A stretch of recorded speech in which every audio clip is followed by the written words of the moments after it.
Ibu kita Kartini, putri sejati, putri Indonesia, harum namanya. Wahai ibu kita Kartini, putri yang mulia, sungguh besar cita-citanya bagi Indonesia. Wih, tepuk tangan dulu semuanya. Layan. Selamat datang di podcast tentang kita, tentang aku, kamu, dan kita semua. Tepuk tangan. Akhirnya tentang kita lu aja kali gue. Enggak dong. Oke, kali ini kita sudah memasuki episode kedua ya teman-teman sekarang. Dan di sini kita akan membahas tentang Apa? perempuan. Dan pembahasan ini saya tidak sendiri. Saya ditemani oleh seorang Perempuan. Hei. Saya baru tahu kalau ada perempuan. Sebelum tahu sih. Ya Allah. Bahaya gitu. Oke, di sini saya ditemani oleh seorang frater. Fraternya apa jelas sih? Frater itu adalah apa sih frater? Frater apa? Frater itu apa sih? Frater tuh calon pastor. Calon pastor di agama Katolik ya. Iya. Jadi ini Di agama non muslim gitu. Iya. Jadi dia itu sedang mengarungi studinya Iya. OTW ke menjadi pastor gitu. Ya. Oh, oke. seperti itu. Sebelum itu silakan perkenalan terlebih dahulu. Ini ada sebutannya nggak sih PBCers atau Sobat PBC. Oh, sobat PBC. Ya. Sobat Oke, selamat pagi sobat PBC. Perkenalkan, nama saya Frater Kristo ya. Tapi namanya Kristo. Terus asalnya dari Jakarta. Sekarang lagi kuliah di Surabaya. Kuliah di Surabaya. Sudah lulus? Belum. Belum. OTW. Skripsi sudah? Proposal masih. Oh, masih proposal skripsi. Proposal. Mumet-mumetnya ya ini berarti. Ya enggak sih, biasa aja. Anjay, sombong deh. Direvisi dosen kapok itu. Yang penting kan PDC. PD dulu yang penting itu lulus gak lulus urusan guri. Direvisi nangis paling. Frater Kristo, bagaimana kabarnya? Baik, puji Tuhan. Baik, puji Tuhan. Kan tadi kuliahnya di Surabaya. Iya. Kok sekarang di Madiun ngapain? Diundang toh, Mbak, kalian. Oh, khusus hanya untuk PBC. Iya. Frater Kristo dari Surabaya datang ke Madiun untuk di posko. Sangat kurang berfaedah. Frater kegiatan sehari-harinya apa? Makan, minum, tidur. Kok lumoh ngono lho? Hah? Makan, minum, Iya, tidur. makan, minum, tidur. Pekerjaan nggak ada? Kerjaan mahasiswa. Mahasiswa. Berarti belajar. Belajar. Nggak demo? Demo enggak. Nggak. Kenapa nggak? Enggak boleh mau niftit. Saya tahu nih Panda. Kenapa enggak boleh? Kenapa nggak boleh? Padahal bersuara loh itu. Iya. Padahal bersuara. Ancene tit. Oke, kali ini kita akan membahas tentang feminisme. Kenapa saya mengundang Frater Kristo untuk membahas feminisme? Iya. Karena materi dari proposal skripsinya Frater Kristo itu membahas tentang feminisme ya, betul? Ya, betul. Nah. Feminisme. Jadi kan kapan lagi anak muda masih peduli dengan feminisme, apalagi sekarang itu masih banyak kekerasan pada perempuan. Ya. Contohnya itu kekerasan seksual yang sekarang paling Ya, marak itu. betul. Nah, sekarang untuk Frater Kristo, feminisme itu apa sih? Feminisme artinya itu apa? Feminisme Penjelasan. ya. Oke, sobat-sobat BBC. Feminisme itu sebenarnya sebuah aliran pemikiran filsafat. Oh. Aliran pemikiran dalam filsafat di mana feminisme ini memperjuangkan kehendak bebas perempuan. Jadi di mana bagi para kaum feminis ini perempuan punya kehendak bebas gitu. Oh. Punya sesuatu daya untuk bisa setara dengan laki-laki. Jadi secara kodrati dia sama-sama manusia kalau disejajarkan dengan laki-laki gitu. Jadi bagi para kaum feminis tuh ya perempuan tuh bisa melakukan sesuatu yang tentu saja juga biasanya dilakukan oleh seorang laki-laki. Gitu. Nah, kenapa Frater kok mengambil topik feminisme dalam proposal skripsi? Nah, Anda kok kayak ini ya, kayak dosen penguji. Ya, oke. Kenapa saya ambil feminisme ya? Karena pertama saya tertarik pada perempuan kan. Laki bos. Tapi Frater tidak boleh. Ya, oke. Kenapa saya ambil feminisme? Ya pertama-tama memang bapak itu memang gitu bapak. Jangan ngomong. Lanjut gerpek ini. Lanjut. Bu. Oh, ada Ibu. es. Halo, makasih sponsor. Ternyata kita dapat sponsor teman-teman. Iya, nanti kita share ke teman-teman ya. Ya, es. Mana dong esnya? Seko. Saya jelaskan dulu ya. Ya, lanjut lagi. Oke. Oh ya benar, ada percakapan singkat. Udah pas aman. Oke, dadah. Lanjut. Makasih, Bu. Oke. Natural kita. Feminisme ya. Pertama-tama karena saya sejak kuliah pertama filsafat itu memang sangat tertarik dengan pemikirannya kaum feminis itu. Oh, sebenarnya berarti jurusannya Frater ini filsafat ya? Filsafat, betul. Terus juga apa? Agak ngeri ya. Agak ngeri. Terus yang kedua, karena saya melihat bahwa fenomena-fenomena sekitar itu sangat penting bahwa kita harus berpikir secara feminis gitu. Bagaimana ketidakadilan dan penindasan tuh kerap terjadi dialami oleh perempuan. Gitu. Baik secara fisik, verbal maupun secara sosial, psikis gitu juga. Itu juga kerap kali secara tanpa sadar kita juga mengalami, bahkan kita menjadi pelaku-pelaku penindasan sebagai laki-laki. Pelaku-pelaku penindasan terhadap perempuan gitu. Macamnya banyak sih sebenarnya. Maksudnya penindasan apa saja banyak. Mulai dari pelecehan seksual, lalu mulai pelecehan verbal juga ada kan? Terhadap perempuan. Lalu juga bagaimana perempuan diposisikan di dalam struktur masyarakat itu sebagai kaum kelas 2 gitu. Oh, kelas di bawah pertamanya laki-laki. Iya, betul. Di mana laki-laki dianggap mampu melakukan banyak hal, sedangkan perempuan ini mau melakukan ini dibatasi, melakukan itu dibatasi, terus melakukan hal yang katakanlah dianggap bisa oleh laki-laki dibatasi juga. Jadi perempuan seolah-olah ya hidup dengan struktur atau pemikiran-pemikiran yang tidak bebas. Berarti gitu. masih kebanyakan laki-laki di luar sana itu menganggap perempuan itu lemah. Seperti itu. Ya, betul. Nah, secara garis besar seperti itu. Sekarang gini aku itu pernah dengar kayak feminin. Oh, silahkan. Maaf ya. Gak apa-apa, ini kita saja. Haus? Iya. Pelayan. Pesan kopi 2 dong. Oke, nanti ada kopi. Oke, sip.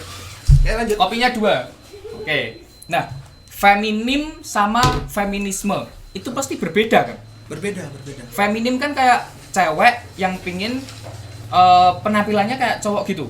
Kalau enggak. Atau gimana? Kalau feminim itu dia lebih merujuk pada identitas perempuan secara umum. Identitas. Identitas, tahu ya identitas ya? Oh, tahu. Oke. Identitas bukan kan kalau kita kerap kali salah mengartikan bahwa laki-laki yang bencis itu dianggap sebagai feminim. Sebenarnya feminim itu bukan seperti itu. Feminim itu sebenarnya adalah suatu identitas yang menunjukkan bahwa ini perempuan. Feminim, maskulin. Itu diambil dari bahasa Latin. Oh iya. Pernah dengar ya? Ya, pernah dengar. Pernah belajar ya? Enggak. Oh iya. Berarti gini, Frater. Di antara kalangan perempuan ini, berarti dibedakan jadi 2 dong. Ada kaum feminim dan juga feminisme. Enggak, feminim itu semua. Semuanya? Semua perempuan. Secara garis besar itu semuanya feminim. Karena itu identitas toh. Tidak bisa kita mengatakan perempuan sebagai maskulin. Oke. Benar. Kita hanya bisa mengatakan perempuan sebagai feminim. Sedangkan feminis itu adalah orang-orang yang katakanlah sudah sadar dengan keberadaan mereka, bahwa mereka ini tertindas, maka mereka mau mengusahakan sesuatu. Ini baru namanya kaum feminis. Oke.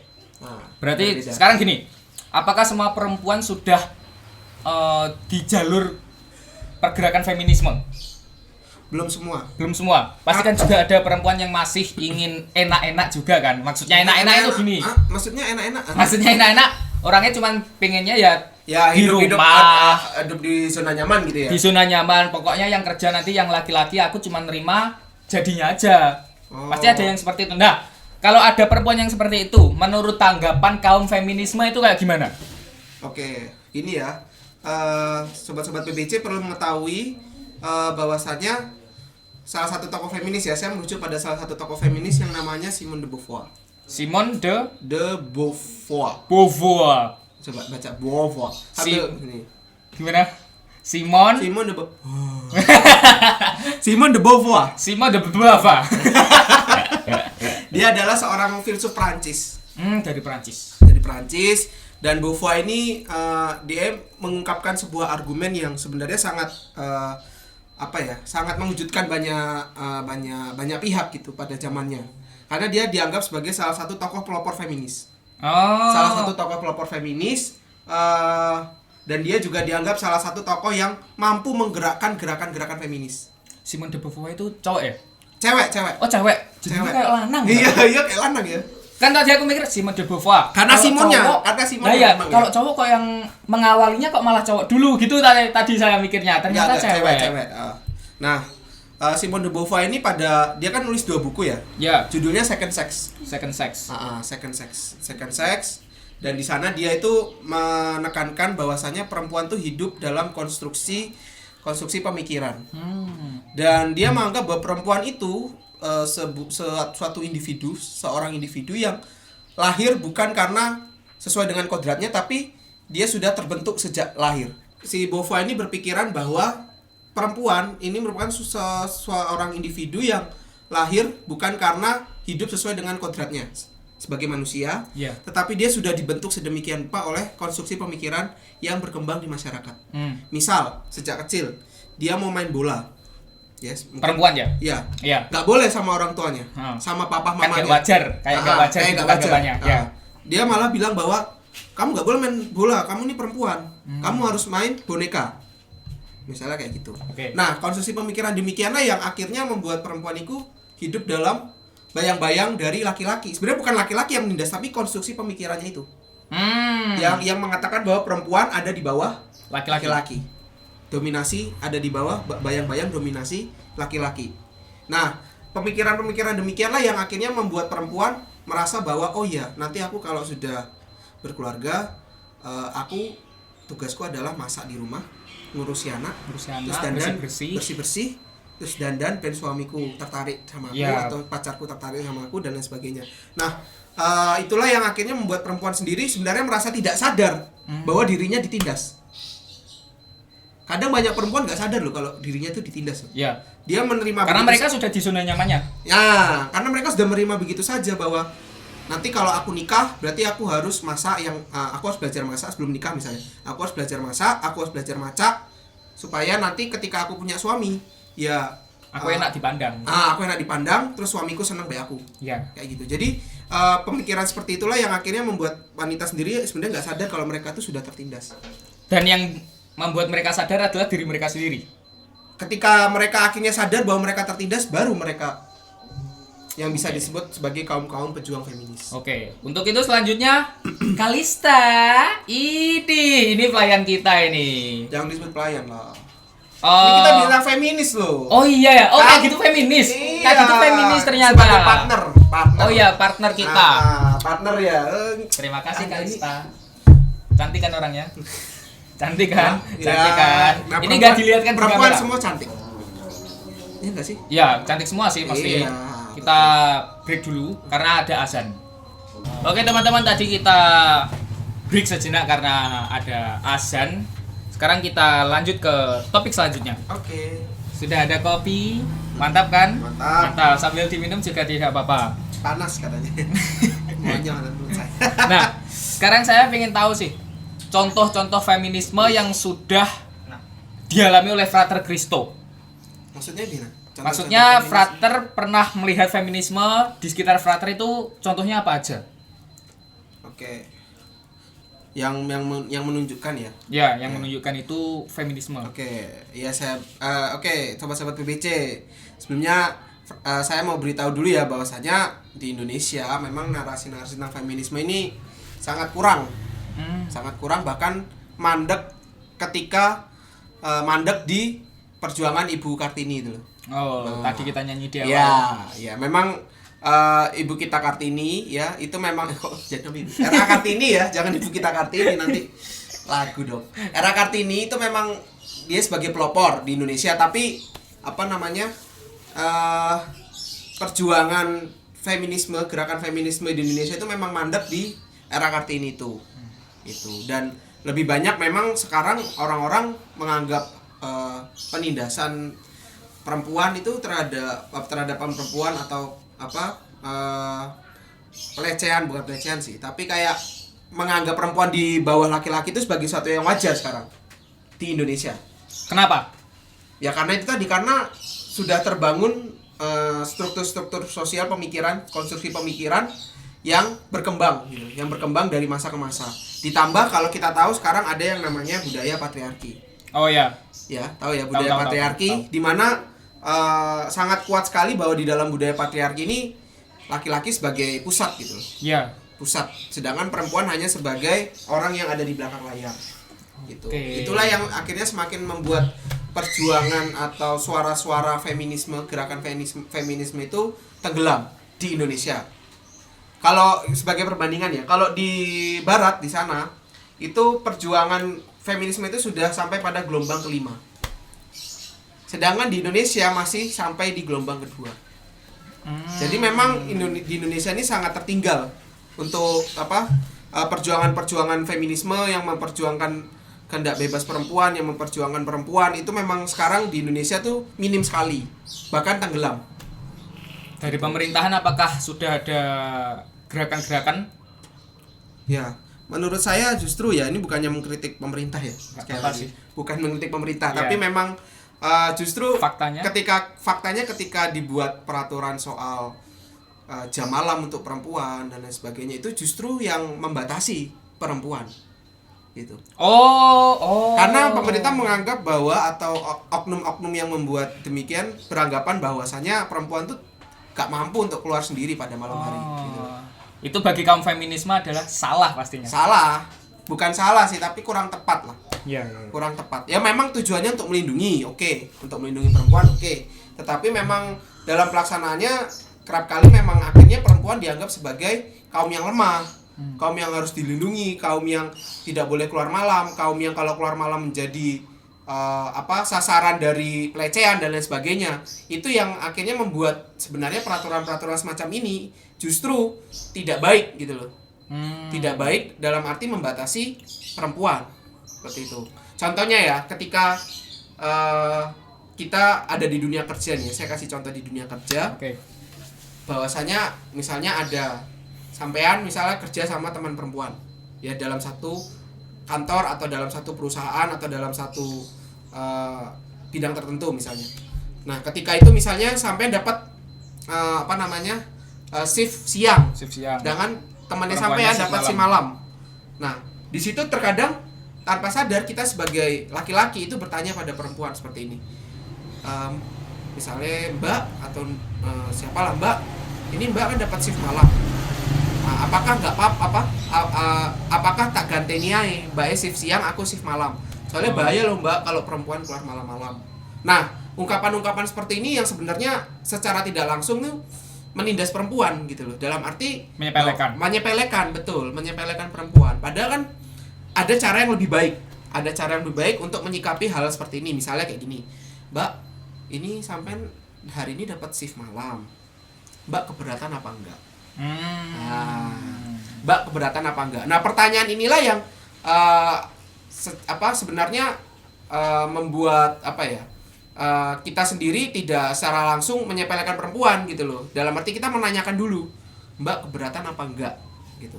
Nah, kalau misalnya si temannya sampai ini menjawab enggak, ya wes enggak apa-apa. Memang dia enggak keberatan kok. Tapi kalau jawabannya enggak apa-apa itu hanya atas dasar sungkan, bagaimana? Ya enggak apa-apa. Kan dia bebas untuk memilih. Kan diperjuangkan kan kebebasannya, bukan Oh, masalah iya, dia iya. sungkan atau enggak, tapi bagaimana dia dengan kehendak bebasnya, dengan apa namanya, bagaimana dia mengungkapkan nggak apa-apa, itu kan berarti kita sebagai laki-laki harus menghargai, menghargai bahwa dia berarti nggak apa-apa lah dia shift malam, misalnya kayak gitu.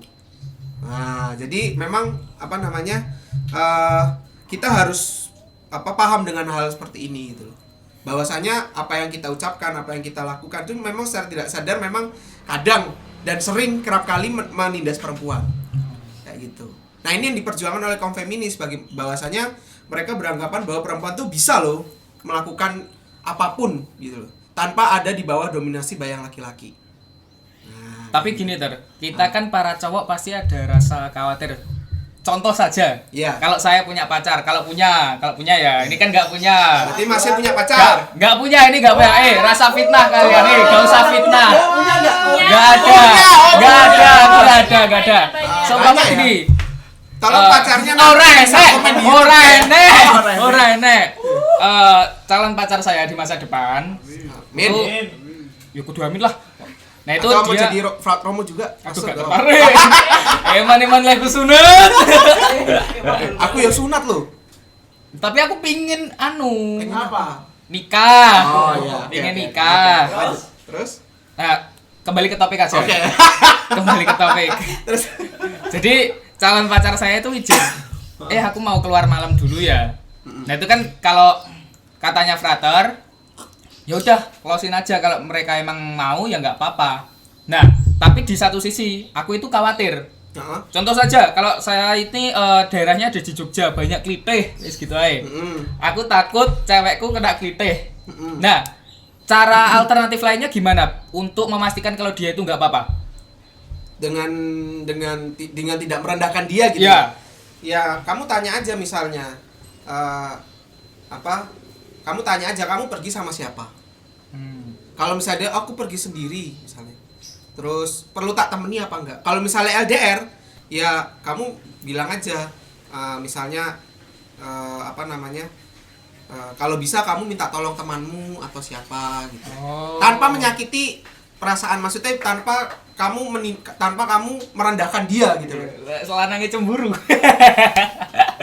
Susah kan itu pasti. Ya susah sih, tapi maksudnya gini loh, maksudnya ketika masnya pacarnya nanti misalnya katakanlah mau keluar malam dan lain sebagainya, pertama-tama kita memang membebaskan mereka, tapi kita juga harus memastikan bahwa mereka tuh aman. Tapi bukan berarti bahwa kita melarang ataupun justru kayak ini malam-malam loh banyak kelitih, kamu jangan keluar gitu. Itu justru kamu sudah secara tidak langsung meremehkan dia. Gitu loh. Tapi saya pernah lihat di TikTok frater. Kalau ceweknya izin keluar, terus cowoknya itu iya aja. Itu ceweknya malah ngerasa, kok aku nggak diperhatiin sih? Gitu. Itu ada, frater. Itu ada. Itu siapa ya? Siapa? TikTok. Orang TikTok. Orang TikTok itu. Ada. Nah, itu Ada ya? gimana? Ya apa ya? Ya memang ya kita tetap memberikan perhatian dalam arti perhatiannya tuh perhatian yang bukan dalam tanda kutip merendahkan gitu loh. Intinya gitu wes, pokoknya kita jangan niat kita kan kadang memberikan perhatian, tapi terkadang perhatian kita itu pula yang membuat perempuan merasa kok aku merasa dianggap lemah sih, nggak bisa apa-apa dan sebagainya. Padahal kan kalau ada kritik misalnya perempuan kan bisa saja melawan. Oh iya. Bukan berarti kamu menganggap bahwa perempuan nggak bisa melawan gitu loh. Oke. Ya enggak? Oke, di film-film kan juga banyak itu. Iya, maksudnya gini loh, perjuangan feminis tuh perjuangan yang katakanlah mereka ingin hidup mereka itu ya tidak sepenuhnya bebas dari dominasi, tapi mereka tidak ingin bahwa laki-laki ataupun konstruksi pemikiran yang sifatnya patriarki itu menindas mereka. Mereka ingin hidup bebas seperti layaknya laki-laki. Oke, berarti untuk cowok-cowok yang masih suka ngekang perempuannya, Nah, bangsat kalian. Kalian bangsat, tidak memperhatikan perasaan perempuan. Betul kan itu? Betul. Anda juga pernah gitu, Hah? bangsat juga gitu. Kapan? Oke, Jangan Anda juga bangsat gitu ya. Gak pernah. Bangsat. Membebaskan. Saya membebaskan. Oh, Membebaskan. Benar? Benar. Kalau tiba-tiba ada yang konfirmasi ke Enggak ada. Kan aku udah duwe pacar. mantan dulu mantan. Aku udah ada pacar. Oh, benar nih. Gak, yes, tenang. Selanjutnya lah, lanjut. Oh, bahas pacar. Ya pokoknya intinya bahwasanya kita sebagai laki-laki juga oke, kita boleh memberikan perhatian, kita boleh melindungi, tapi kita juga harus tahu perasaan mereka gitu. Perasaan mereka dalam arti gini, memberikan perhatian tapi yang juga mengerti bahwa perempuan itu tidak selama apa yang kita pikirkan gitu. Perempuan juga pengen bebas. Perempuan juga pengen bebas, perempuan juga bisa melakukan apapun dengan kehendaknya, dengan apa yang mereka inginkan. Nah, Kayak itu gitu. Poinnya di situ sebenarnya. Oke, seperti tadi yang cowok-cowok yang Itu tadi membatasi Mas fotografernya langsung melakukan apa tadi tuh? apa sih? Enggak dulu. Aku salfok, Bang. Daun ya. Enggak dulu. Aku salfok, Bang. Enggak dulu. Oke, lanjut Mas. Ini Ya, oke, lanjut ya kita. Jadi Nah, ininya kontennya Dr. Boyke. oh ini siapa ini? Kok iso jujuk dari Boyke? Daun. Lanjut. Oke. Daun. Dampaknya itu untuk perempuan di kaum feminisme itu gimana, atau ada dampak dari sisi psikologi kah, kesehatannya kah? Bagaimana? Kalau dampaknya sendiri bagi perempuan sangat besar ya gerakan feminis ini ya. Oke, iya. Secara tidak langsung gerakan-gerakan feminis seperti ini kan memberikan secara dampak psikologis tentu saja itu memberikan rasa aman bagi perempuan. Pasti itu. Karena dengan adanya gerakan-gerakan seperti ini perempuan bisa hidup dengan bebas tapi tidak sebebas-bebasnya ya, tapi bebas. Halo bocil. Lanjut. Oke. Dia punya pacar. Loh. Enggak usah pacaran. Oh, ya. Enggak usah. Enggak pacaran. Pacaran. Pacaran aku. Enggak, pacaran. Enggak ada. Ayo lanjut. Ya, tentu saja memberikan rasa aman bagi perempuan pertama itu ya. Bahwasanya ketika adanya gerakan-gerakan seperti ini, perempuan tuh merasa lebih terbantu untuk keluar dari bayang-bayang laki-laki. Pertama itu. Ya, memang gerakan-gerakan semacam ini kalau di luar sana itu ekstrim. Ekstrim dalam arti ya ketika ada kasus yang melibatkan perempuan, mereka akan sungguh-sungguh berdemo, melakukan aksi, dan juga mereka akan sungguh-sungguh memperjuangkan apa yang seharusnya didapatkan oleh seorang perempuan. Sepertinya saya pernah tahu deh kalau di luar negeri itu ada demo dari perempuan sampai mereka telanjang di jalan-jalan. Iya, itu menunjukkan bahwa perempuan punya hak juga untuk seperti itu gitu loh. Untuk telanjang. Iya. Untuk menunjukkan bahwa mereka tuh bebas. Oh, paham. Ya. Sebenarnya kan kalau kita ngomong tentang pelecehan seksual, katanya yang menyalahkan perempuan kok pakai baju ketat-ketat misalnya. Kan itu hak mereka. Nah, itu Hak mereka kan. Yang dianggap, kalau kita nganggap jelek kan itu urusannya mereka juga. Iya. Kenapa kita ikut-ikut seperti itu kan? Iya, dan juga bagaimana itu sebenarnya konstruksi pemikiran kita juga sebagai laki-laki yang kadang-kala menganggap bahwa perempuan yang telanjang itu misalnya katakanlah atau memakai baju yang seksi yang ketat itu bisa mengundang nafsu laki-laki misalnya. Bukan, itu secara tidak langsung kita sudah menindas. Itu kalian yang sangi, hei laki-laki. Bukan perempuannya yang salah, tapi kaliannya aja yang pikirannya neko-neko. Nah, itu maksudnya itu. Oke. Dalam arti ya ketika ada aksi-aksi yang di luar negeri yang ekstrim seperti itu, mereka sebenarnya ingin menunjukkan bahwa ya ini loh, aku bisa hidup dengan kondisiku yang demikian ya, dengan melakukan aksi-aksi demikian kan ingin menunjukkan bahwa aku bisa melakukan hidupku tanpa harus hidup dari pemikiranmu, laki-laki semua konstruksi pemikiran yang demikian. Seperti itu. Oke. Tapi perlu diingat, yang menindas bukan laki-laki loh ya. Tapi konstruksi pemikirannya. Oke. Paham. Jadi kita juga tidak bisa serta-merta menyalahkan laki-laki. Iya. Oh, berarti selama ini laki-laki yang salah. Memang laki-laki selalu salah sih. Memang betul itu, betul. Laki-laki itu yang selalu salah. Nggak ada bener-bener gitu. Iya. Kalau kita membela diri itu pasti mereka malah melawan lagi. Kita mau apa ya nggak tahu. Ceritain diri sendiri. Nggak orang. Cerita orang lain. Itu cerita orang lain. Cerita orang lain. Tapi ya itu yang salah itu bukan laki-laki ya, perlu diingat. Dan bagi para perempuan juga jangan serta-merta menyalahkan laki-laki juga. Rungokno. Bahwasanya semua itu salah bagaimana konstruksi pemikiran yang membentuk kita semua ya. Tidak hanya laki-laki tapi juga kadang perempuan kita juga kok kita sih jadi kayak gue perempuan ya. Maksudnya kalian perempuan juga akhirnya merasa bahwa mereka aku ditindas oleh laki-laki aku dan sebagainya. Sebenarnya bukan laki-laki yang menindas tapi konstruksi pemikirannya. Itu yang perlu ditekankan, konstruksi pemikirannya. Oke. Gitu. Nah, kalau sekarang kan marak-maraknya yang paling banyak itu pelecehan seksual. Sangat banyak pemuda zaman sekarang, anak-anak masih di bawah umur itu kalau pacaran ayo oyo gitu. Nah, itu kalau mereka sudah terjun ke seks bebas, terus yang perempuannya hamil, pasti yang dijelek-jelekan paling banyak itu perempuan. Iya. Nah, itu gimana cara mengatasinya? Biar masyarakat itu juga terbuka lebar, Teredukasi gitu. ya. Iya, sebenarnya kalau masalah seks bebas sendiri ya tergantung sih, kan maksudnya tergantung tuh gini. Kalau mereka memang mau sama mau, Nggak bisa disalahkan salah satunya dong berarti. Iya. Mau. Kalau kita menyalahkan perempuan ya salah. Kan mereka emang pingin dua-duanya. Iya. Kita tidak bisa serta-merta menyalahkan. Tapi gini, yang saya tidak setuju adalah terkadang gini. Ketika ada kasus pelecehan seksual ya, terus banyak orang akhirnya bersimpati. Sekarang kan jarang orang menyalahkan perempuan. Justru sekarang banyak orang bersimpati pada perempuan. Oh, kasihannya wedok kuwi apa ditengi terus ditinggal bojone dan sebagainya. Sebenarnya itu nggak perlu, Bos. Hah? Nggak perlu itu? Nggak perlu. Kenapa? Karena perempuan juga bisa memperjuangkan hidupnya. Tidak perlu dikasihani oleh orang lain. Gitu. Termasuk oleh ya katakanlah oleh masyarakat gitu. Karena perempuan bisa memperjuangkan hidupnya, dia kan bisa saja lapor polisi misalnya sendiri gitu ya. tanpa harus dibesar-besarkan oleh media dan lain sebagainya. Nah, ketika kita mulai katakanlah media membesar-besarkan berita tentang pelecehan seksual, lalu korbannya bunga umur 14 tahun dan lain sebagainya, nah itu nggak perlu, karena itu secara tidak langsung juga sudah merendahkan mereka gitu. Oke. Nah, cara mengatasinya deh. Menurut Frater itu bagaimana? Untuk kasus maraknya pelecehan seksual di motor mantap. Untuk kasus pelecehan seksual di masa-masa sekarang. Kalau untuk menyelesaikan pelecehan seksual sih, ya itu sebenarnya di luar bidang dari feminis.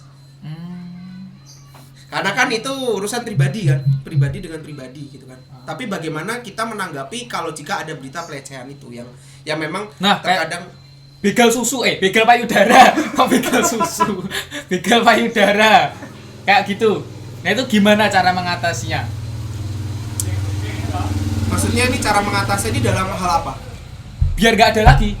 Ya nggak bisa. Nggak bisa itu, susah karena masih terlalu banyak laki-laki yang sangat tidak tertahan. Nah itu, tapi bagaimana ketika kita menghargai hak perempuan, kita menghargai perempuan itu sendiri, yaitu sebenarnya bisa jadi penyelesaian yang ya katakanlah bisa win-win solution gitu loh. Jadi ketika kita bisa menghargai perempuan, otomatis kan kita bisa menghargai apa yang katakanlah dalam tanda kutip yang mereka miliki, keindahan-keindahan yang mereka miliki. Nah kita menghargai mereka ya wes lah, kalau misalnya kamu bisa menghargai itu ya tidak akan tuh terjadi hal-hal demikian. Oke. Ya kan sebenarnya itu berangkat dari bagaimana mereka menganggap bahwa perempuan dipandang dari susunya atau payudaranya. Iya. Gitu. Iya kan? Iya. Nah, pemikiran seperti itulah yang harus dihilangkan gitu loh. Iya. Bahwasanya kita harus melihat perempuan sebagai manusia. Orang yang punya kodrat sama seperti kita laki-laki. Oke. Nah, gitu. Sing ayu sing putih tong. Nah, itu kan juga kadang-kadang itu, terus juga iklan-iklan sabun muka atau iklan-iklan itu yang orangnya mulus-mulus. Nah, atau iklan-iklan apa tuh yang lagi terkenal kayak Scarlett dan sebagainya. Sebut merek. Oh ya maaf, kita nggak di-endorse ya. Nanti di-cut ya. Atau iklan-iklan yang merek-merek seperti itu kan selalu menampilkan perempuan-perempuan yang cantik, yang putih ya. Itu sebenarnya juga secara tidak langsung tuh tidak baik bagi perempuan. Karena apa? Karena bagi feminis semua perempuan itu ya cantik gitu loh. Semua perempuan itu ya punya nilai-nilai yang berharga yang menunjukkan bahwa dia itu seorang manusia yang diciptakan oleh Tuhan kayak gitu loh. Semua perempuan itu cantik karena cantik itu kan juga relatif.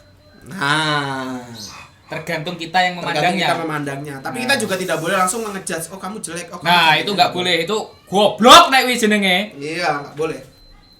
Nah, mati bro. Selanjutnya ini. Ini saya ada berita. Berita. Saya ambil dari detik.com.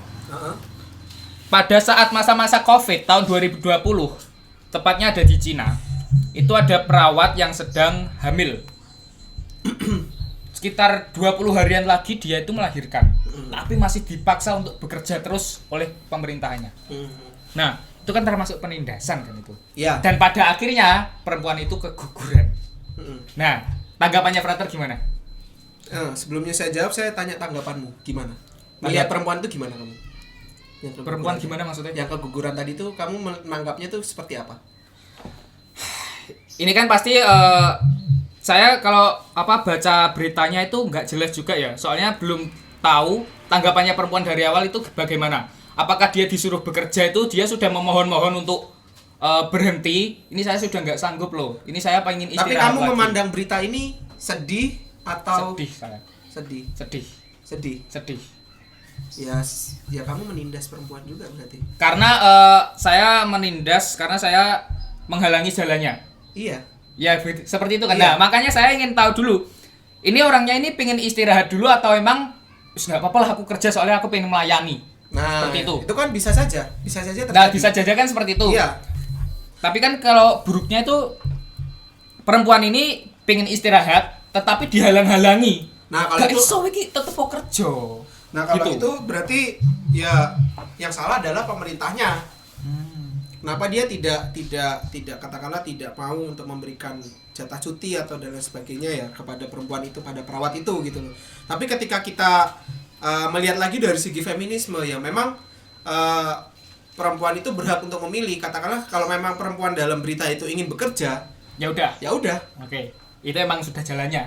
Udah iya, sudah pilihannya. Resikonya ya ditanggung dia sendiri. Nah, seperti itu. Tapi kalau misalnya memang dia dipaksa, ya itu merupakan sebuah ketidakadilan, penindasan juga terhadap perempuan. Oke. Ya kita kasih contoh aja lah. Semisal kalau kita lihat dari segi laki-laki ya, misalnya kalau saya pernah diceritain itu cuti kerja. Mengapa kok perempuan diberikan cuti kerja untuk melahirkan, untuk katakanlah merawat anak selama 3 bulan? Ya, kan? ya ada. Sedangkan laki-laki yang bekerja keras gajinya sama misalnya kayak gitu. Pernah dengar? Pernah. Nah, itu kan secara kalau kita berpikir secara feminis ya itu sah-sah saja gitu. Sah-sah saja dalam arti ya memang itu kebutuhan yang dibutuhkan oleh perempuan gitu. Oh, Kita sebagai iya. laki-laki Menghormati. gitu loh. Menghormati saja. Gak usah alay jadi lanang. Nah, Well. gitu. Nah, kecuali kalau lanang juga mau hamil dan melahirkan ya enggak apa-apa gitu. Cacat deh wis jenenge. Cacat. Nah, ya, gitulah. Oke. Sekarang Frater kita masuk ke sesi Q&A. Udah tadi Q&A loh. Dari saya sendiri. Tapi ini dari followers IG Pandega Bima Cakra. Oke. Tak buka sih ya, Ber. Iya, silakan. Ada berapa yang tanya? Banyak. Oh, banyak ya. Yang pertama, problem apa saja yang sering terjadi di masyarakat tentang feminisme ya? Dan gimana solusinya? Di pertanyaan pertama. Oke. Silahkan dijawab Oke, langsung. langsung ya. Ya. Ya, problem yang sering terjadi adalah gini. Kayak misalnya ya itu tadi ketika pernah saya bahas juga ketika perempuan menikah lalu katakanlah dia langsung diserai oleh pekerjaan domestik. Tahu ya pekerjaan domestik. Pekerjaan yang ada di rumah tok. Oh, ya. Ngepel sedangkan suaminya kerja lalu malam tinggal tidur dan lain sebagainya. Itu sebenarnya suatu hal yang tidak sehat. Dan cara mengatasinya, semua masalah feminis yang menyangkut perempuan bisa diselesaikan dengan cara diskusi. Diskusi antar rumah tangga itu ya? Rumah tangga atau diskusi misalnya antara laki-laki dan perempuan kayak Oke. gitu. Misalnya kayak pekerjaan domestik gitu lah. Oke, memang perempuan katakanlah ditakdirkan misalnya untuk masak, untuk ngurusi rumah dan lain sebagainya, tapi kita juga sebagai laki-laki mau menawarkan diri. Ketika misalnya di hari libur, ya kita mau menawarkan diri untuk ngurusi rumah gantian. Gantian. Oke. Atau misalnya kalau sang suami sudah selesai kerja, dia mau merelakan diri untuk mengurusi anaknya. Oh, Itu iya. it's okay, no problem. Dalam arti di sini ada perasaan enak juga di antara perempuan dan laki-laki, di mana oke lah perempuan aku sudah kerja di rumah, nyapu, ngepel, masak. Tapi ketika suamiku pulang, oke lah dia mau merelakan dirinya untuk ngurusi anak, gantian dan lain sebagainya. Itu memang diperlukan diskusi sekali lagi. Diskusi antara suami dan istri. Misalnya kayak gitu ya dalam hal pekerjaan domestik di rumah misalnya kayak gitu. Oke. Berarti kita harus cari sama-sama enaknya itu bagaimana. Ya, diskusi itu. Ya. Betul. Sip. Lanjut pertanyaan kedua ya, Frater. Apa yang menyebabkan ketimpangan pada perempuan sedangkan laki-laki cenderung kuat? Yaitu berangkatnya pertama dari konstruksi pemikiran. Itu ada bocil nonton itu. Konstruksi pemikiran. Iya. Kalau kita tanya dari mana sih asalnya konstruksi pemikiran? Ya misalnya gini. Saya kasih analogi ya. Misalnya saya mau bertamu ke rumah masnya. Ya. Oke. Secara tidak langsung masnya mesti akan tidak enak kalau tidak menawarkan makanan. Ya, hidangan atau Hidangan apa dan lain ada. sebagainya ya kan. Oke. Di satu sisi aku mau ke rumah sampean juga harapannya aku mau makan ke rumahnya sampean. Misalnya gitu. Aku ada harapan sampean menyediakan. Oke. Nah, hal-hal inilah yang kerap kali muncul konstruksi pemikiran yang demikian. Bahwasanya misalnya, wis kamu gak usah kerja, kamu di rumah aja, nanti tak kasih duit. Oh. Ya, Jadi aku yang bekerja, kamu yang dapat duit, wis. Oke. Enak wis. Kamu Oke. tapi kamu nanti di rumah ya kerja, ya masak, ya nyapu, ya ngepel. Jujur sih saya kalau sudah jadi suami saya pingin seperti itu. Nah, itu sebenarnya kamu sudah dikuasai oleh konstruksi pemikiran di mana perempuan tuh hanya kerja di rumah toh. Itu loh. Oh iya. Jadi sama-sama enak. Misalnya kayak tadi analogi tamu, aku dapat makanan enak, ya toh. Di satu sisi kamu juga aku juga puas sudah menghidangkan. Seperti itu. Oke, harus dirubah pola pikirku, goblok emang aku. Ya tapi bisa diselesaikan kalau tadi sih dengan diskusi itu tadi. Diskusi kalau Ya. istri saya mau kerja, saya nggak boleh ngelarang juga. Iya, nggak boleh ngelarang. Kalau toh selama dia masih punya potensi, dia bisa melakukan. Pingin itu. mengembangkan potensinya, kenapa Ya, kita halang-halangi? Betul, gitu. Intinya seperti itu. Oke, lanjut ya. Ya. Pertanyaan selanjutnya adalah, kenapa kok banyak pemimpin itu laki-laki? Perempuan itu jarang. Kata siapa? Ya, Ada presiden itu yang Perempuan. perempuan. Nah, betul. penguasa itu. Penguasa negara dulu itu penguasa. negara. Ini kata S. Mohon maaf ya. Dulu penguasa negara. Ada apa itu. ini? Ada apa ini? Dulu. Dulu ya, dulu. Kenapa? Nggak apa-apa, lanjut aja ini. Pertanyaan, kenapa kok banyak pemimpin itu laki-laki? Contoh saja deh. Di PBC pemimpinnya juga laki-laki. Karena perempuannya ada berapa? Oh, Siti sih yo Nah iya. Siti. Dan diberi kesempatan nggak mereka dulu? Diberi juga. Diberi ya. Kalau selama diberi nggak masalah. Tetapi kalau misalnya mereka nggak diberi kesempatan, terus kamu jadi anggota, kamu perempuan nggak mampu memimpin dan lain sebagainya. Nah itu yang salah.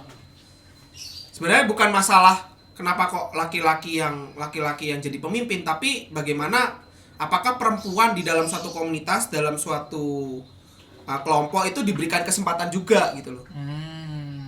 Kalau misalnya mereka sudah diberikan kesempatan terus mereka nggak mau ya wes. Oke.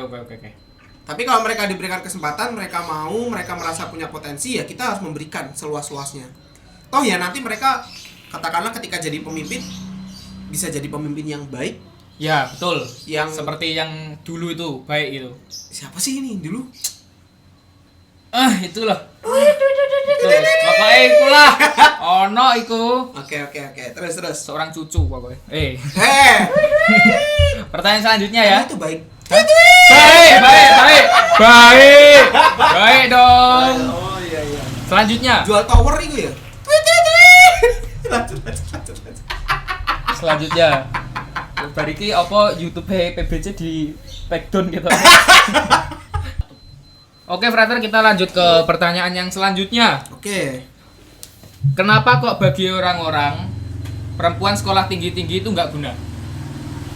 Ya karena masyarakat kita sudah dikuasai pemikiran bahwa perempuan nanti hidupnya di dapur.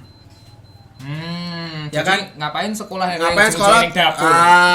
Itu yang kerap kali kadang membuat perempuan tidak diberi kesempatan untuk belajar tinggi-tinggi atau sekolah tinggi-tinggi. Gunanya sekolah tinggi-tinggi hanya untuk biar punya gelar. Ya, bahkan ada katakanlah di suatu kampung ada satu perempuan yang berprestasi, dia S2, justru ketika dia balik ke kampung, justru stigmanya masyarakat tuh jelek.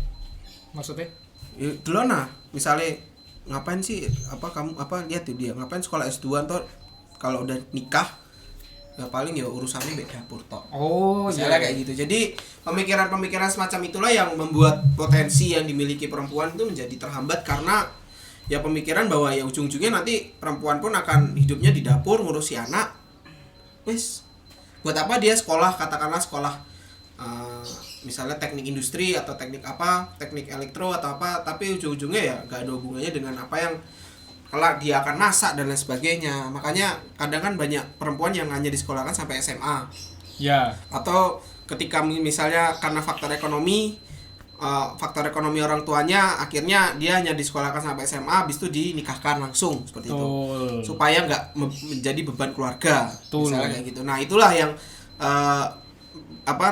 mengakibatkan potensi yang dimiliki oleh perempuan itu menjadi terhambat karena pemikiran ya, bukan karena laki-laki loh ya sekali lagi, tapi karena pemikiran yang menganggap bahwa perempuan itu ada di bawah bayang-bayang dominasi laki-laki. Oke, itu masih sangat banyak di Indonesia, sampai Indonesia itu masuk peringkat 10 pernikahan dini terbanyak. Betul. Enggak. Kalau berdasarkan 10 betul. Betul kan 10 dunia. 10. Aku sih nama proposalmu sih di Asia Tenggara nomor 2. Wah. Selanjutnya Pras rapi dhisik. Ngawur. Tuat. Lanjut pertanyaan selanjutnya ya. Anda nikah kapan? Kalau sudah sukses. Sekarang. Kalau sudah sukses. Sekarang udah sukses. Sekarang udah sukses lagi emal buku kuliah. Lanjut ya. Oke. Oh, ini mengulangi pembahasan kita yang tadi. Kenapa kalau perempuan hamil itu dihujat, cowoknya enggak? Di luar nikah maksudnya. Hamil di luar nikah itu cuman ceweknya aja yang dihujat, cowoknya enggak. Ya karena perempuan kerap kali mendapatkan stigma bahwasanya dia harus menjaga keperawanannya. Gitu. Oke. Maksudnya ketika perempuan tidak perawan sampai hamil itu dianggap sebagai perempuan yang nakal, perempuan yang nggak bisa menjaga martabatnya dan lain sebagainya. Jadi kerap kali ketika ada kasus seperti itu akhirnya perempuan yang menjadi sasaran. Kayak gitu. Padahal saya kalau ada berita kayak gitu yang saya bully yang laki-laki. Goblok sangimu ra iso ditahan mbok piye to. Oke teman-teman, kita langsung saja lanjut ke pertanyaan yang terakhir. Wah, syutingnya sangat-sangat mantap ya. Mantap kan? Mantap. Katanya beda gimana? Katanya rokok. Gak apa-apa. Pertanyaan yang terakhir. Kenapa jika ada kasus hamil di luar nikah, itu perempuan pasti yang disalahkan, cowoknya enggak? Oke, ini sebenarnya kembali lagi pada stigma ya. Kita main stigma lah sekarang. Oke. Dimana bagi masyarakat perempuan itu kan harus menjaga keperawanannya. Nah, apalagi nih kalau sampai hamil, kan? Berarti kan terukur gitu loh. Bahwasanya perempuan ini atau anak ini tidak mampu menjaga keperawanannya. Oke. Sampai hamil bahkan, ya kan? Iya. Sedangkan laki-laki kan kita nggak bisa ngetes. Misalnya masih bisa ngetes nggak perawan apa nggak? Gak bisa sih. Gak bisa. Tapi perawan nggak? Siapa? Sampean? Joko. Joko ya. Joko. Masih Iya, Joko. masih Masih Joko. aman. Belum pernah memasuki lubang kehidupan. Belum pernah saya. Ya pokoknya gitulah. Pokoknya kenapa kok perempuan ya, karena itu pertama-tama. Tapi memang sebenarnya kita kembali lagi pada ya kehendak bebas gitu loh. Kalau Bahwasanya, sama-sama mau ya wes. kita tidak bisa menyalahkan siapapun. Ya. Kita tidak bisa menyalahkan laki-laki, kita juga tidak bisa menyalahkan perempuan itu saja. Seharusnya kalau ada kasus seperti itu bukannya harusnya malah disemangati ya? Iya, kita harus mendukung. Maksudnya bukan mendukung untuk lagi. Ayo nah, gara Gak usah rapi. Tapi mendukung bahwa dalam arti ya memberikan semangat gitu. Ya. Memberikan ya justru jangan dikucilkan atau justru jangan dijauhi atau dikenakan sanksi sosial misalnya kayak gitu kan. Kan terkadang kali kan terkadang ceweknya yang tertekan. Ya. Lagi cowoknya melarikan diri. Nah itu. Bangsat gue. Nah, itu kan terkadang kayak gitu ya. Ya. Nah, tapi memang pada dasarnya pada akhirnya ya kita tidak bisa menyalahkan perempuan juga gitu. Hanya karena itu, ya memang itu salah, tindakan yang salah. Ya, tapi kita tidak bisa menyalahkan sepenuhnya gitu kan. Karena itu juga merupakan bentuk tanggung jawab laki-lakinya juga gitu kan. Betul. Nah, Lanang kudu dicekel omongane. nah betul. Gitu Kalau sih. mau Jadi negur ya memang pelan-pelan aja. ya memang itu memang terbentuk dari konstruksi pemikiran itu sih. Dan juga karena kan keperawanan seorang perempuan kan bisa diukur. Kelihatan kan? Ada Dari- tesnya kan? Oh iya ada. Kalau laki-laki apa ada tesnya? Enggak ada kan? Iya sih gak ono ya. Nah iya itu jadi problem juga sebenarnya. Apalagi kalau saya pernah lihat sebuah film judulnya Yuni. Pernah lihat film judulnya Yuni? Enggak, tahu aku Yuni Sarah. Judulnya Yuni itu juga salah satu bentuk apa ya, penindasan juga terhadap perempuan, karena dalam film itu setiap siswa di SMA si tokoh utama ini harus dites keperawanannya. Dan bahkan untuk masuk kuliah pun salah satu syaratnya adalah dia harus perawan. Nah, Sekolah apa itu? nggak tahu, pokoknya itu film kan. Tapi katanya itu kisah nyata, cuman nggak tahu di daerah mana. Nah, pada intinya kan sebenarnya stigma-stigma tentang keperawanan itu juga yang menindas gitu loh. Membuat perempuan tidak bebas hidupnya. Bahkan kehidupan privasinya bisa terusik. Oh iya betul juga sih. Iya kan? Iya. Iya. Apa urusannya aku gak tahu. Nah, gitu kadang ada perempuan juga yang apa ya, bukannya dia cuek dengan hidupnya, tapi memang dia tidak mau kehidupan privasinya tuh diusik oleh hal-hal semacam itu gitu. Ini bukannya saya melegalkan itu ya, tapi kita juga tetap harus menjaga juga ya, dan tetapi juga jika sudah terjadi yang demikian ya ini kan konteksnya jika sudah terjadi kan Ya. konteksnya. Jika sudah terjadi ya sudahlah, kita tidak bisa menyalahkannya ke siapa. Halo. Halo teman-teman. Pokoknya intinya kalau wah masalah enek tergede lewatnya nih. Gopo ya. Gimana? Intinya adalah kalau selama kita bisa menjaga itu lebih baik. Ya. Tapi kalau konteksnya tadi sudah terjadi, terus ada kasus yang demikian ya hendaknya jangan disalahkan juga perempuannya. Betul. Ngapa, Bro? Oke, Frater tadi katanya mau ada satu. Oh iya. Tadi apa itu? Oke, ya. Silakan saya beri waktu. Oke, sobat-sobat BBC yang terkasih, ya saya menawarkan teman-teman yang mungkin baru lulus SMA, bingung mau kuliah apa, jurusan apa, mau ngambil apa. Nah, masuklah Fakultas Filsafat. Filsafat. Karena apa? Karena filsafat itu kita bisa menemukan hal-hal dasar yang kerap kali kita sendiri nggak memikirkan itu. Nah, apalagi kalau kalian itu orangnya suka kepo. Nah, itu kalian bisa masuk Fakultas Filsafat karena Mlebu filsafat ya WKB ya? Siap. Oke. siap. Oke, jadi di sana nanti kalian bisa belajar hal-hal yang mungkin selama ini belum kalian pikirkan. Misalnya, apa itu ada? Gimana? Apa itu ada? Apa itu ada? Iya maksudnya dong. Nah, hal-hal demikian kan kadang kita nggak ngeh. Padahal itu ada, itu merupakan hal yang paling fundamental gitu. Nah, kalau kalian mau belajar lebih lengkapnya ya masuk filsafat. Untuk prospek kerjanya jangan khawatir teman-teman ya. Gue pikir filsafat ini mikir tok enggak. Filsafat itu juga menyentuh hal-hal yang terjadi di sekitar kita. Jadi di filsafat itu juga ada etika sosial. Kita belajar mengenai perilaku masyarakat misalnya kayak gitu. Terus ada juga etika politik di mana kita belajar tentang politik ditinjau dari sisi filsafat. Nah, kapan lagi kalian belajar politik? Kalian hanya bisa menghina pemerintah. Kalau kerjanya nggak bener, ya udah kalian yang gantiin pemerintah itu dengan masuk filsafat juga bisa. Betul. Nah, Jadi kalian akan menjadi lulusan-lulusan yang kritis ya. nah itu Sampai koma mati gitu. itu filsafat. Oh, jadi lulusan kritis dalam berpikir ya. Ya betul Dan sekali. lebih menyeluruh gitu dalam berpikir. Pemuda zaman sekarang itu harus mempunyai pikiran yang kritis. Betul. Itu harus, jangan sampai pemuda zaman sekarang itu gampang dibodohi. Betul. Nah, itu makanya kalian harus masuk Fakultas Filsafat. Nah, kebetulan Fakultas Filsafat ini lagi ada diskon besar-besaran ya. Unifnya mana dulu? Unifnya di enggak lah. Oh, nggak disebut. Unifnya di Widya Mandala, Surabaya ya, teman-teman. Widya Mandala Surabaya. Nah, teman-teman.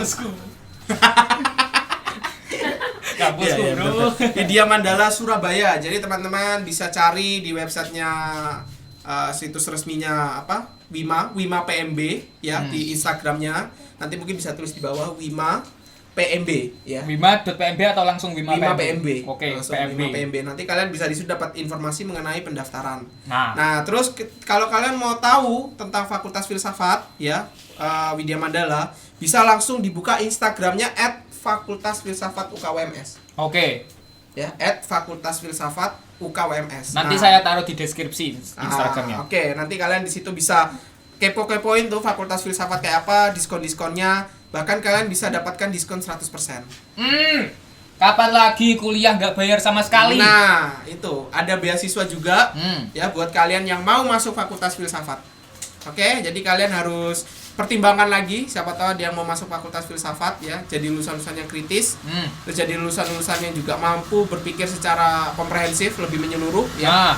Dan juga kalian bisa jadi apapun lah kalau di filsafat, karena di filsafat tuh kita semua belajar. Nah, itu. Mulai dari politik, mulai dari sosial, mulai dari ekonomi, mulai dari filsafat agama juga ada. Oh, agama. Jadi kalian bisa belajar semuanya.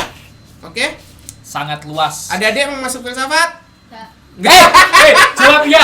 1, 2, 3. Ya. Ngono loh. Kok Bagus. enggak? Rokok si kok. Oke, jadi gitu teman-teman ya. Jadi itu aja promosi dari saya sedikit ya. Kalau teman-teman mau masuk filsafat, juga teman-teman bisa belajar feminis tadi nih. Nah, feminisme Iya. untuk memajukan bangsa kita. Betul, Bisa itu. betul. Oke, sudah cukup? Cukup. Oke, mungkin itu saja podcast episode 2. Untuk Frater Kristo, terima kasih, Terima kasih. karena sudah datang di Posko PBC. Nah, Pandega Bima. Cakra. Nantikan konten kita yang selanjutnya. Terima kasih sudah menonton. Tentang kita, tentang aku, kamu, dan kita semua. Sebentar. Kata-kata hari ini Kata-kata hari ini apa? bebas. Bebas ya? Bebas. Oke, perempuan itu bukan pribadi yang terbentuk, tapi dia adalah pribadi yang sungguh-sungguh terlahir sebagai manusia. Oke, dadah.